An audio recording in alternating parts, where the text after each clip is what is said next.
আচ্ছা, গরু যদি জবাই করার আগে মরে যায়, সে গরুর গোশত কত করে কিলো বলে? কোনো দাম নেই বলে?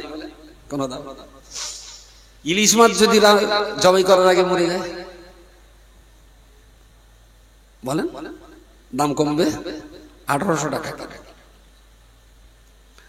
এখন ইলিশ মাছ মরার পর কতক্ষণ খাওয়া যায়? 10 ঘন্টা পর না 15 ঘন্টা?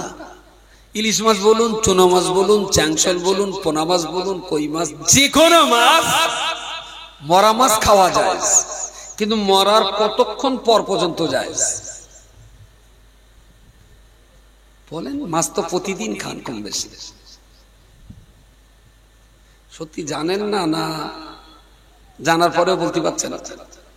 হ্যাঁ জানা নেই না? হ্যাঁ বুঝতে পারলো অনেক। সেটা কত? 10 বছর? হ্যাঁ সপ্তাহখানি। উনি বলেছেন 10 বছর, এক ভাই বলেছে সপ্তাহখানি। আচ্ছা, পুঁটি মাছ মরার পর কদিন পর খাওয়া যাবে? অ্যাকচুয়াল মাছ মরার পর কত ঘন্টা পর্যন্ত খাওয়া যাবে এর শরীয়তের কোনো মশলা নেই। যদি সিস্টেমে রাখতে পারেন তাহলে মাছ মরার পরেও 14 বছর পরেও খাতে পারে, শরীয়তের মশলা যায়। যদি ফ্রিজে রাখেন, যদি বরফে টাইট করে রাখেন, 14 বছর পরেও খাওয়া যাবে। মশলা হলো পানিতে মাছ মরে গেলে প্রথমেই ভাসে, তারপরে ডুবে যায়। যতক্ষণ ডুবে থাকে ততক্ষণ ওই ডোবা মাছ যদি তলার থেকে তুলে খান জায়েজ। ডুবে থাকার 1 ঘন্টা, 1.5 ঘন্টা, 2 ঘন্টা পর ওই মাছ আবার ভেসে ওঠে, এইবারে খাওয়া হারাম। বোঝাতে পারলেন? মাছ মরে যত সময় ডুবে থাকবে তত সময় খাওয়া জায়েজ, আর ওই ডোবা মাছ যদি একবার ভেসে ওঠে তখন খাওয়া হারাম। মশলাটা কি? মশলাটা হলো কত বিজ্ঞানসম্মত। যে মাছটা ডুবে আছে ওই মাছটা কোনো বৈজ্ঞানিক ল্যাবরেটরি দিয়ে চেক করতে বলুন, আর যে মাছটা ডুবে থাকার পর ভেসে উঠেছে ওই মাছটা কোনো ল্যাবরেটরিতে দিয়ে চেক করতে বলুন। ডোবা মাছ ল্যাবরেটরি দিয়ে চেক করলে বলবে এর ভিতরে কোনো ভাইরাস এফেক্টেড হয়নি, আর ডোবা মাছ যেই ভেসে উঠবে ওর নাড়ির ভিতরে পরীক্ষা করলে বলে দেবে যে এর ভিতরে ডায়রিয়া এবং কলেরার ভাইরাস ঢুকে গেছে। আর ডায়রিয়া কলেরার ভাইরাস ভেতরে তৈরি হয়েছে বলেই ওই মাছটা ডুবতে পারেনি, ওকে তখন ভাসিয়ে তুলেছে। তাহলে ইসলাম বলেছে ডুবে থাকা মাছটা খাও, ডোবার পরে ভেসে ওঠা মাছটা খেও না।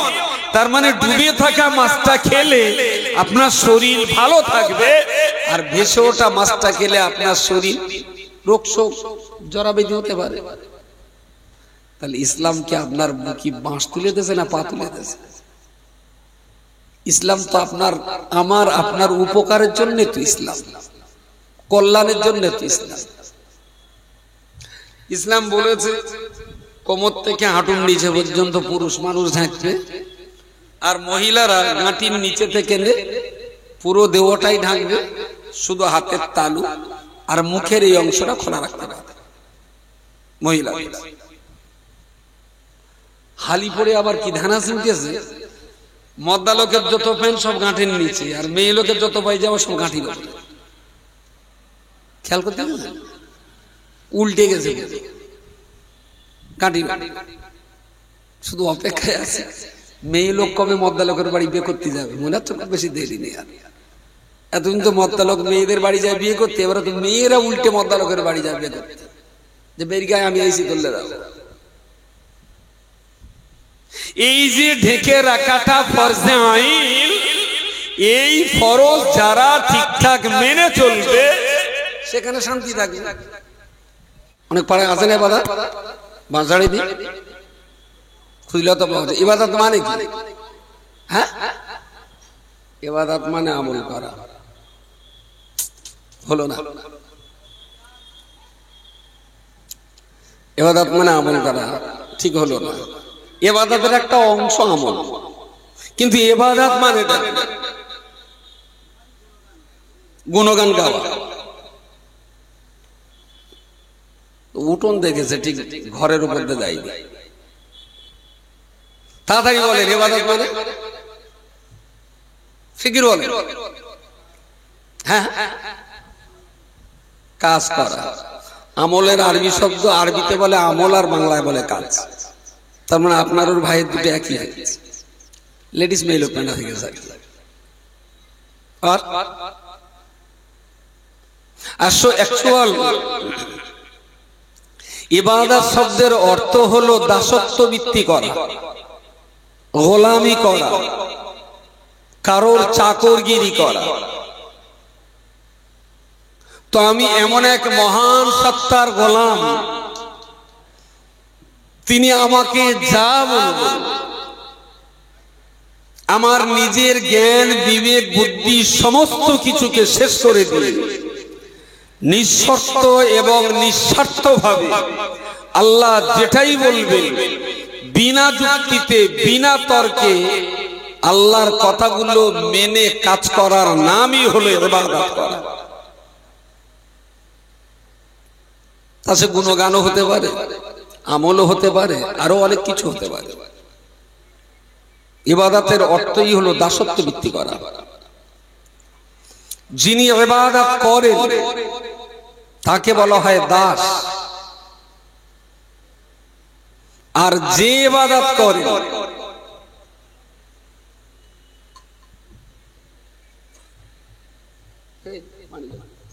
আর ইবাদত যেটা করে সেইটাকে আমরা বাংলায় বলি দাসত্ব বৃত্তি করা।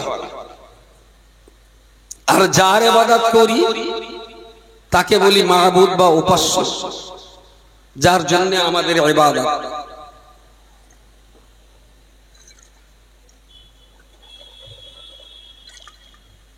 তো এই ইবাদত আবেদ, ইবাদত এবং মাহবুব, গরমকালে এসব না করাই ভালো, মাথায় ঢোকবে কিনা বলা যাচ্ছে না।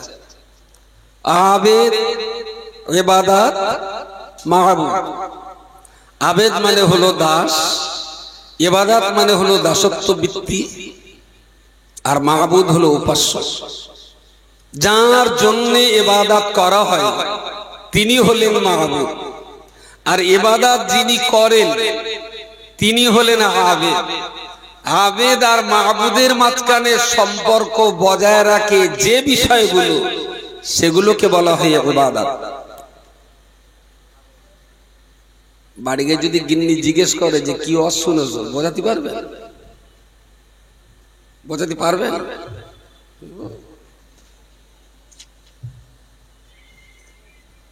এটা কাহিনী ধরবো, হাসান বসরির একটা কাহিনী, 1 ঘন্টা সময় একটু সুন্দর করে হবে।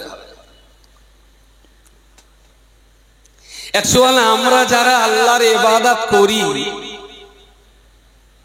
যদি ইবাদত নামীয় এই শব্দের মূল সারাংশটা বুঝতে পারি, তাহলে আপনি ইবাদতের মজা পাবেন। হারগিজ নামাজ পড়তাম না, কেন পড়ি না? আমি যার চাকর আমার মহাজন পড়তে বলেছেন। আমি টাকা দান করি, কেন করি না? আমার মহাজন অর্থ দান করতে বলেছেন তাই। আমি গান শুনি না, কেন শুনি না? না আমার মহাজন আমাকে গান শুনতে নিষেধ করেছেন তাই। আমি হারাম খাদ্য খাই না, কেন খাই না? না আমার মহাজন আমাকে বারণ করেছেন তুমি হারাম খাবে না। দ্যাট ইজ গোলাম, আমি হলাম তারই চাকর। এখন মহাজন একটা বলবে, এবার আমি মহাজনের নেওয়া কথাটা খুব এদিক ওদিক ঠিক করে কাজ করে থেউ করে উপর করে বললুম, এত কঠিন কি মানা যায়? আচ্ছা ওরা পরে দেখলে হবে না, এখন যেভাবে পড়ে পানি সেইভাবে ধরো। এই লোকটা ভালো চাকর না, এই লোকটা ভালো দাস না। যিনি ভালো চাকর হবে তিনি মহাজনের কথার ভিত্তিতে কোনোদিন নিজের যুক্তি আর বুদ্ধিকে মহাজনের কথার উপরে প্রাধান্য দেবেন না। তিনি নিজের যুক্তি বুদ্ধি সবকিছুকে বেকার করে দিয়ে চাকর, আমি তো চাকর, আমি তো দাস, আল্লাহ আমাকে যেটাই বলবে যুক্তি বুদ্ধির ঊর্ধ্বে উঠে আল্লাহর দেওয়া সেই কাজটাকে আমি অম্লান বদনে মেনে নেব, অম্লান বদনে মেনে নেব, তবে আমি ভালো বলবো। আর এখানে যা বসেছে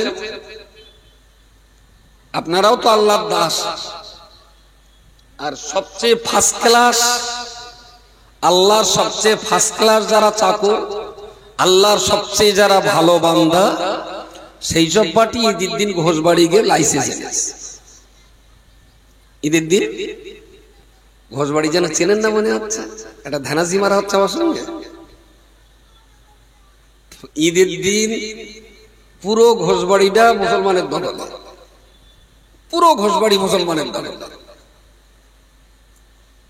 আর সেখানে তাদের যা চরিত্র, তাদের যা হাঁটা চলার বডি ল্যাঙ্গুয়েজ, তাতে দেখলে মনে হয় যে 2024-এর এই লোকসভা ইলেকশনে বিজেপি আসুক, এসে এর কুচকে কুপকে শেষ করে দেবে। কিছু মুসলমান কমে যাক, এত দরকার নেই, বড্ড বেশি হয়ে গেছে, বানানা পরিমাণ কুপকে শেষ করে দেখে আসবে। না আছে নামাজ, না আছে কোরআন, না আছে সততা, না আছে নিষ্ঠা, না আছে নীতি, না আছে আদর্শ, না জানে ইসলাম, না জানে কোরআন, কিচ্ছু নেই। উপরন্ত রাস্তাঘাটে তাদের চলন বলন হই হট্টগোল দেখলে ইসলামের প্রতি বিজাতীয় মানুষেরা আর রাগে ক্ষোভে হিংসায় পেটে পড়ে যে মুসলমানদের এই চাল চলন, এই এদের চাল চলো, এরা এই কড়া যদি, এই অল্প কড়া তাই যদি এত জ্বালায়, এরা বেশি হলি তাহলে তো আমাকে বাস করতেই দেবে। বুঝতে পারেননি? পুরো ঘোষবাড়ি থেকে এদিকে 3 কিলোমিটার, ওদিকে 3 কিলোমিটার, কার বাপের সাথ দিয়ে আছে ওর ভেতরে ঢোকে। ঈদের দিন কেউ ছিলেন না দণ্ডিঘাটের ওপরটা, ওর ওই পাশটা কেউ যায়নি, কারোর চোখে পড়েনি। হয়তো বলি চোখে পড়ে যদি বলি তাহলে বলবেন তুমিও গিলেও কেন চুলকুনি করতে। আপনি স্বীকার করুন আর নাই করুন, যেটা সত্য সেটা সত্য। তার মানে আমরা আমাদের সমাজটাকে আজও পর্যন্ত ঠিক আল্লাহ পাকের গোলামার বান্দা বানাতে পারলাম না। একটু তো শরম হওয়া উচিত ছিল যে চোখে এখনো ঈদের শর্মা লাগানো, কানে এখনো ঈদের আতরের তুলি লাগানো আছে। সেই অবস্থায় যেভাবে জোরের পায়রা সেখানে হুটপাট করেছে। আর কিছু কিছু শৌর আছে খুব ভালো শৌর, বলছে আঙ্গা বৌমা একটু গেল তাই কি বোরকা মুড়িতে গেল, তার মানে শোরের গোস্ত বিসমিল্লাহ বলে খাওয়া যায়।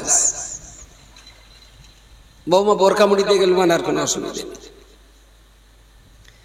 এই যে সমাজের অবস্থা, এই অবস্থা দেখলে পরে যে কোনো বিবেকবান চেতনাশীল, যার ভিতরে ঈমান আছে, যার ভিতরে খোদার ভয় আছে, যে লোকটা প্রকৃতপক্ষে আল্লাহর দাস আর গোলাম হিসাবে স্বীকার করে মন প্রাণ দিয়ে, প্রত্যেক মুসলমানের লজ্জা হবে যে আমার জাত আর কম হচ্ছে নাকি, করছে নাকি।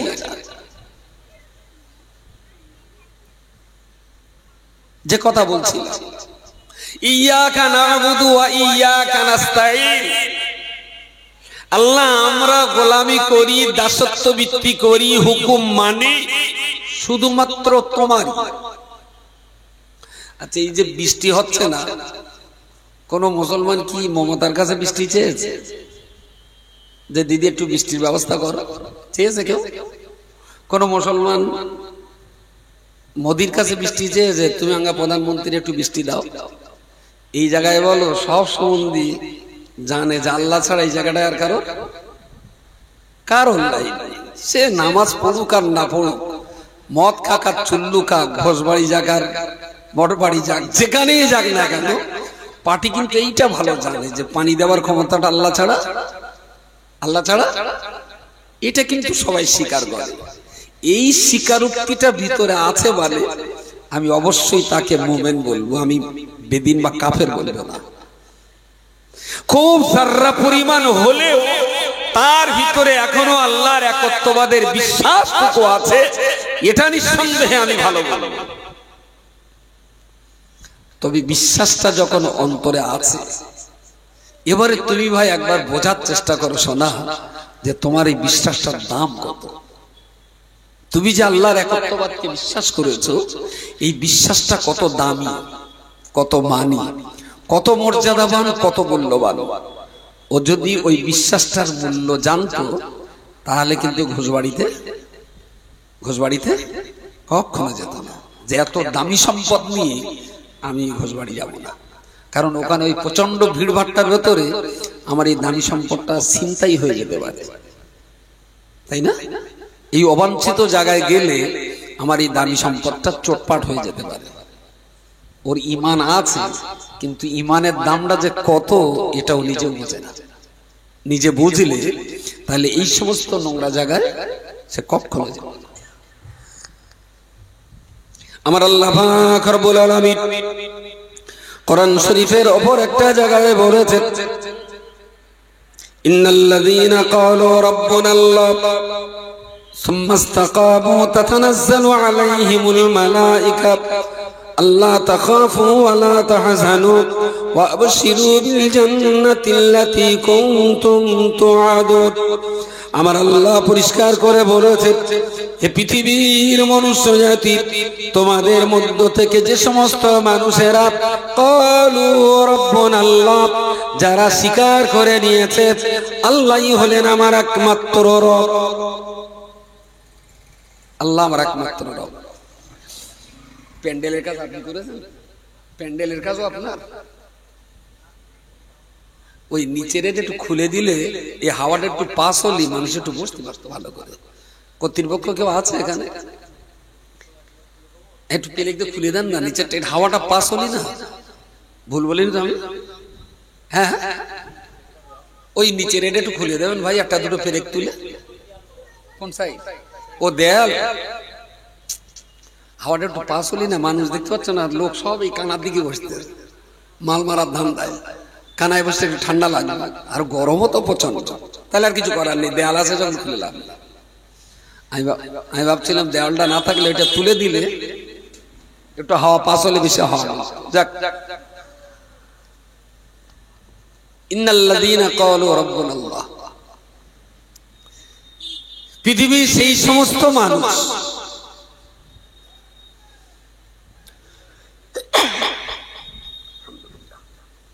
যারা স্বীকার করে নিয়েছে আল্লাহই আমার একমাত্র রব, আল্লাহ ছাড়া আমার কেউ নেই। না বাঁচাবার মালিক, না মারার মালিক, না রুজি দেওয়ার মালিক, না রুজি কেড়ে নেওয়ার মালিক, না রোগ দেওয়ার মালিক, না সুস্থ করার মালিক, কেউ নেই। আমার শুধু আল্লাহই আছে। ইন্নাল্লাযীনা ক্বালু রাব্বুনাল্লাহ, আল্লাহই আমার একমাত্র রব। সুম্মা ইসতাকামু, এই কথাটা বলার পরে যারা এই কথার উপরে এত মজবুতির সঙ্গে দাঁড়িয়েছে, জোর পা টলে না। ঝড় ঝঞ্ঝায়, সাইক্লোনে, খরা বন্যা প্লাবনে কোনো মতি ওই কথা থেকে ওর কদম কখনো টলে না। খাওয়া হলেও বলবে যে আল্লাহ আমার রব, খাওয়া না হলেও বলবে আল্লাহ আমার রব। সুস্থ অবস্থাতেও বলবে আল্লাহই আমার মালিক। ক্যান্সার রোগে আক্রান্ত হয়েও একই কথা বলবে যে আল্লাহ ছাড়া আমার কেউ নেই।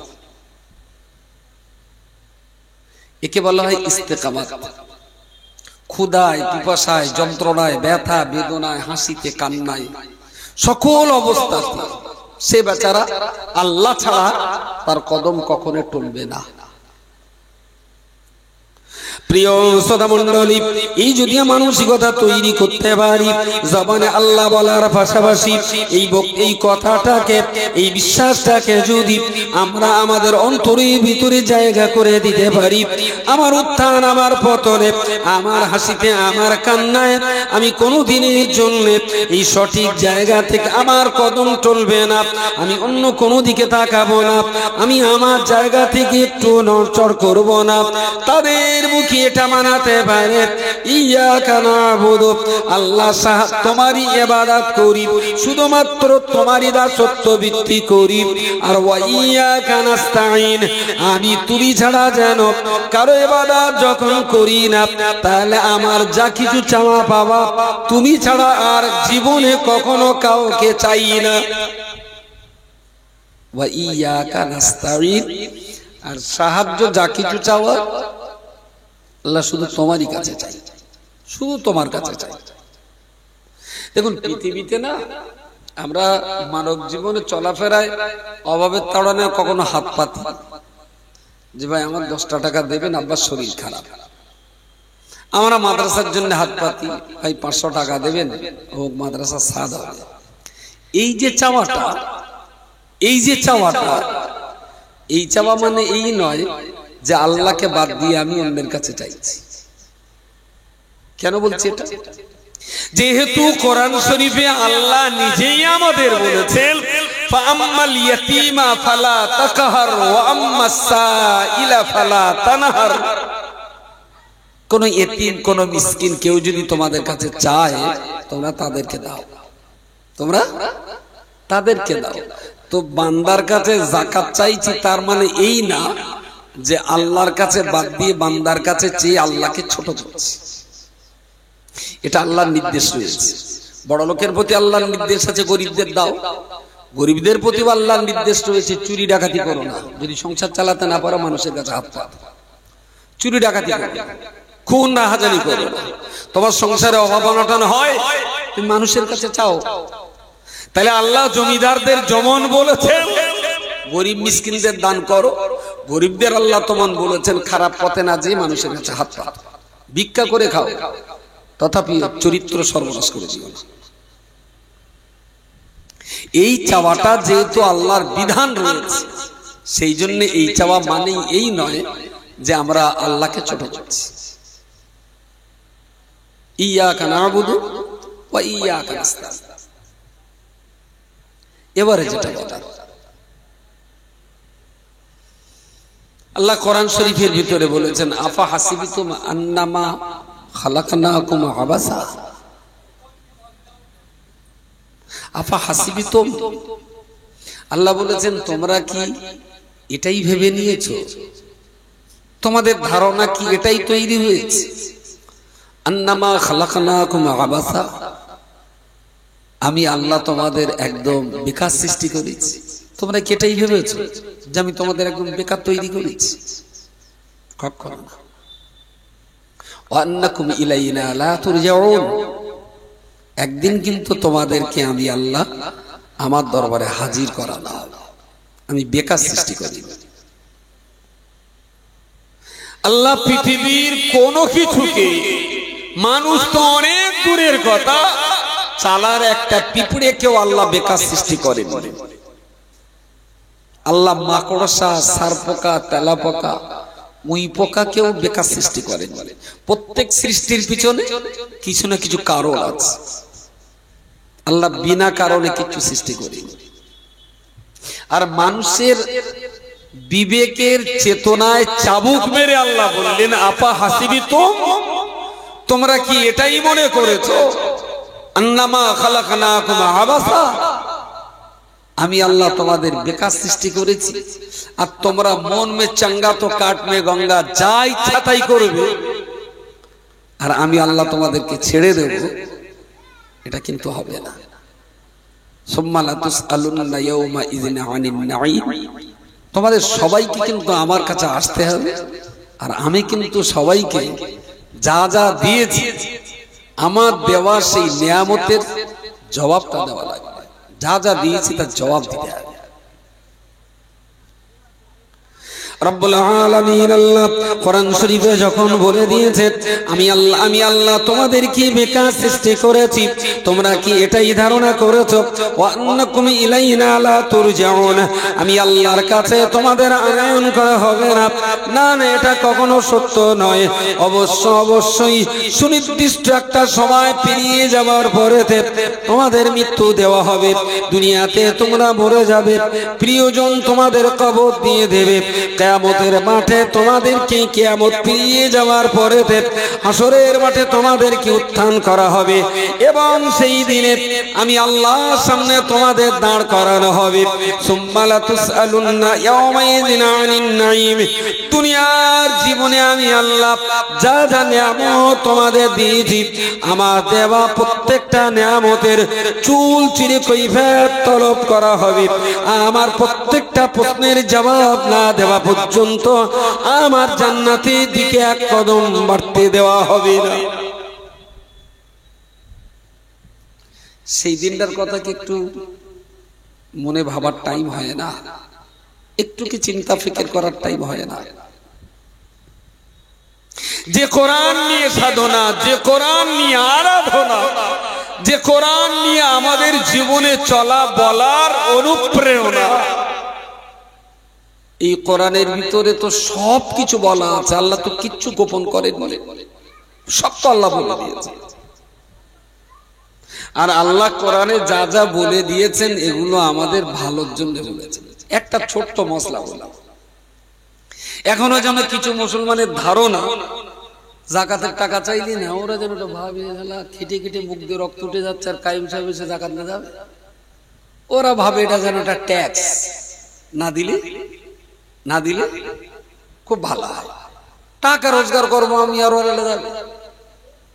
অ্যাকচুয়াল ইসলামের প্রত্যেকটা আইন, প্রত্যেকটা কানুন কিন্তু আমাদের ভালোর জন্য, কোনটাই আমাদের খারাপের জন্য না। একদম সাদামাটা একটা মশলা বললাম। আচ্ছা, গরু যদি জবাই করার আগে মরে যায়, সে গরুর গোশত কত করে কিলো বলে? কোনো দাম নেই বলে, কোনো দাম। ইলিশ মাছ যদি জবাই করার আগে মরে যায় বলেন দাম কমবে 1800 টাকা। এখন ইলিশ মাছ মরার পর কতক্ষণ খাওয়া যায়? 10 ঘন্টা পর না 15 ঘন্টা? ইলিশ মাছ বলুন, চুনা মাছ বলুন, চ্যাংশল বলুন, পোনা মাছ বলুন, কই মাছ, যে কোনো মাছ, মরা মাছ খাওয়া যায়, কিন্তু মরার কতক্ষণ পর পর্যন্ত যায় বলেন? মাছ তো প্রতিদিন খান কম বেশি। সত্যি জানেন না? না জানার পরেও বলতে পারছেন না? হ্যাঁ জানা নেই না? হ্যাঁ বুঝতে পারলো অনেক। সেটা কত? 10 বছর? হ্যাঁ সপ্তাহখানি। উনি বলেছেন 10 বছর, এক ভাই বলেছে সপ্তাহখানি। আচ্ছা, পুঁটি মাছ মরার পর কদিন পর খাওয়া যাবে?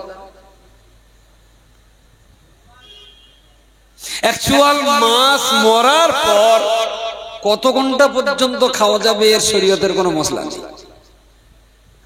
যদি সিস্টেমে রাখতে পারেন তাহলে মাছ মরার পরেও 14 বছর পরেও খাতে পারে, শরীয়তের মশলা যায়। যদি ফ্রিজে রাখেন, যদি বরফে টাইট করে রাখেন, 14 বছর পরেও খাওয়া যাবে। মশলা হলো পানিতে মাছ মরে গেলে প্রথমেই ভাসা, তারপরে ডুবে যায়। যতক্ষণ ডুবে থাকে ততক্ষণ ওই ডোবা মাছ যদি তলার থেকে তুলে খান জায়েজ। ডুবে থাকার 1 ঘন্টা, 1.5 ঘন্টা, 2 ঘন্টা পর ওই মাছ আবার ভেসে ওঠে, এইবারে খাওয়া হারাম। বোঝাতে পারলেন? মাছ মরে যত সময় ডুবে থাকবে তত সময় খাওয়া জায়েজ। আর ওই ডোবা মাছ যদি একবার ভেসে ওঠে তখন খাওয়া হারাম। মশলাটা কি? মশলাটা হলো কত বিজ্ঞানসম্মত। যে মাছটা ডুবে আছে ওই মাছটা কোন বৈজ্ঞানিক ল্যাবরেটরি দিয়ে চেক করতে বলুন, আর যে মাছটা ডুবে থাকার পর ভেসে উঠেছে ওই মাছটা কোন ল্যাবরেটরিতে দিয়ে চেক করতে বলুন। ডোবা মাছ ল্যাবরেটরি দিয়ে চেক করলে বলবে এর ভিতরে কোনো ভাইরাস এফেক্টেড হয়নি। আর ডোবা মাছ যেই ভেসে উঠবে ওর নাড়ির ভিতরে পরীক্ষা করলে বলে দেবে যে এর ভিতরে ডায়রিয়া এবং কলেরার ভাইরাস ঢুকে গেছে। আর ডায়রিয়া কলেরার ভাইরাস ভেতরে তৈরি হয়েছে বলেই ওই মাছটা ডুবতে পারিনি, ওকে তখন ভাসিয়ে তুলেছে। তাহলে ইসলাম বলেছে ডুবে থাকা মাছটা খাও, ডোবার পরে ভেসে ওঠা মাছটা খেও না। তার মানে ডুবে থাকা মাছটা খেলে আপনার শরীর ভালো থাকবে, আর ভেসে ওঠা মাছটা খেলে আপনার শরীর রোগ শোক জরাবেদি হতে পারে। তাহলে ইসলাম কি আপনার কি বাঁশ তুলে দিয়েছে না পা তুলে দিয়েছে? ইসলাম তো আপনার উপকারের জন্য তো ইসলাম, কল্যাণের জন্য তো ইসলাম। ইসলাম বলেছে কোমর থেকে হাঁটুর নিচে পর্যন্ত পুরুষ মানুষ ঢাকবে, আর মহিলারা গাঁটির নিচে থেকে পুরো দেহটাই ঢাকবে, শুধু হাতের তালু আর মুখের এই অংশটা খোলা রাখতে পারবে মহিলা। হালি পরে আবার কি ধানা শুনতেছে, মদ্দা লোকের যত প্যান্ট সব গাঁটের নিচে, আর মেয়ে লোকের যত পায়জামা সব গাঁটির উপরে। খেয়াল করতে উল্টে গেছে গাঁটির, শুধু অপেক্ষায় আছে মেয়ে লোক কবে মদ্দা লোকের বাড়ি বিয়ে করতে যাবে। মনে হচ্ছে খুব বেশি দেরি নেই। আর এতদিন তো মদ্দা লোক মেয়েদের বাড়ি যায় বিয়ে করতে, এবার তো মেয়েরা উল্টে মদ্দা লোকের বাড়ি যায় বিয়ে করতে, যে বের গায়ে আমি আইসি তুললে দাও।